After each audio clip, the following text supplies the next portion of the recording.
নমস্কার, welcome to my channel Someshwar Shri Shri Radhakrishna Gopal Shrimad Bhagavad Gita. আজ 28 June 2025। আমি বৃহৎ আদি মৎস্য পুরাণ ষষ্ঠ অধ্যায় কশ্যপের বংশ বিস্তারের 23 ও 24 পৃষ্ঠার কিছু অংশ পাঠ করব। শ্রী শ্রী মৎস্য পুরাণ কি জয়, শ্রী শ্রী রাধাকৃষ্ণ গোপাল শ্রীমদ ভগবত গীতা কি জয়। রাধে কৃষ্ণ রাধে কৃষ্ণ রাধে কৃষ্ণ।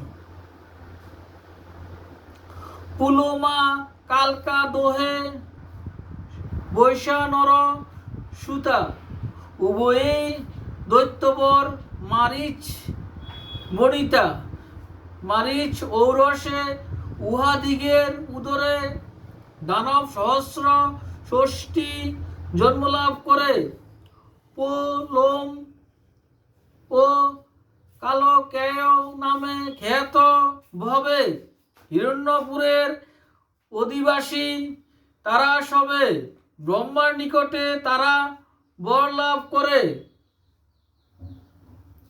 অর্জুনের হস্তে নাশ হইল। অতঃপরে বিপ্রচিত্তি সিংহিকার গর্ভেতে তখন ত্রয়োদশ সংখ্যা পুত্র কৈল উৎপাদন। উহারা হিরণ্যকশিপুর বাগিনেয় জগৎ মাঝারে খ্যাত হইল সিংহিকেয় নমুচি সশ্রীপ ব্যাংস বাতাপি ইলবল সরমান কালবীর্য কালনাভ নল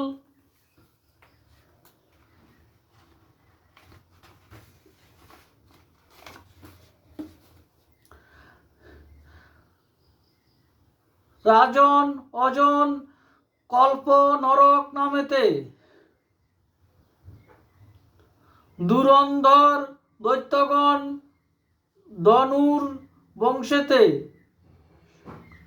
সংরাট নামক দানবের পুত্রগণ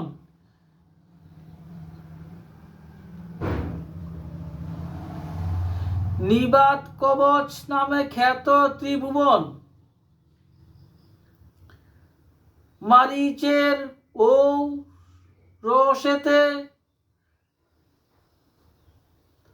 তাম্রার উদরে ক্রমে ক্রমে 6 কন্যা জন্মলাভ করে